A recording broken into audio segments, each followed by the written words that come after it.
Saya Helmida, PP 19010031. Aset tidak berwujud diatur dalam PSAK 19. PSAK 19 revisi 2010 mewajibkan entitas untuk mengakui aset tak berwujud jika dan hanya jika kriteria tertentu dipenuhi.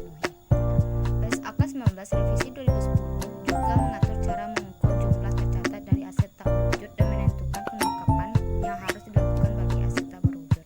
Definisi aset tidak berwujud adalah sumber daya jangka panjang yang biasanya tidak memiliki keberadaan fisik namun memiliki nilai atau jumlah manfaat di masa depan yang tidak diketahui.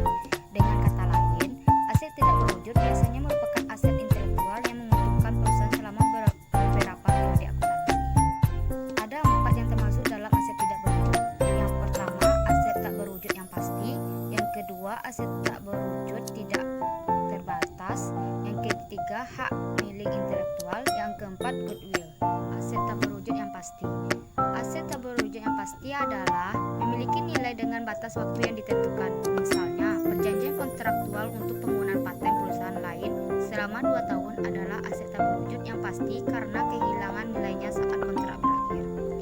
Yang kedua, aset tak berwujud tidak terbatas adalah aset yang tetap berharga untuk kehidupan perusahaan. Misalnya, loyalitas pelanggan adalah aset tidak berwujud yang tidak terbatas karena tetap berharga bagi perusahaan selama mereka bertahan dalam bisnis. Yang ketiga, hak milik intelektual. Kekayaan intelektual atau intellectual property mengacu pada hal-hal yang Anda buat dengan pemikiran Anda, seperti penemuan baru, nama, gambar, desain, dan karya sastra.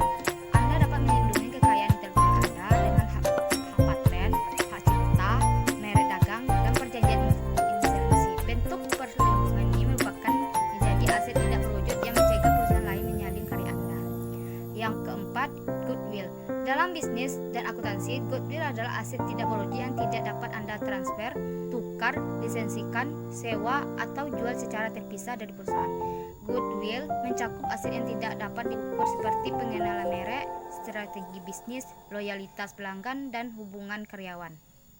Karakteristik aset tidak berwujud memiliki ada 2. Yang pertama, kurang memiliki esensi fisik, tidak seperti aset berwujud seperti properti, pabrik, dan peralatan. Aset tidak berwujud memperoleh nilai dari hak dan keistimewaan yang diberikan pada perusahaan yang menggunakannya. Yang kedua, bukan merupakan instrumen keuangan. Aset seperti deposit bank, piutang usaha, dan investasi jangka panjang dalam obligasi serta saham yang tidak memiliki substansi fisik, tetapi tidak diklasifikasikan sebagai aset tak berwujud. Aset ini merupakan instrumen keuangan dan menghasilkan nilai dari hak untuk menerima kas atau ekuivalen kas di masa depan. Prinsip akuntansi dasar untuk aset tidak berwujud.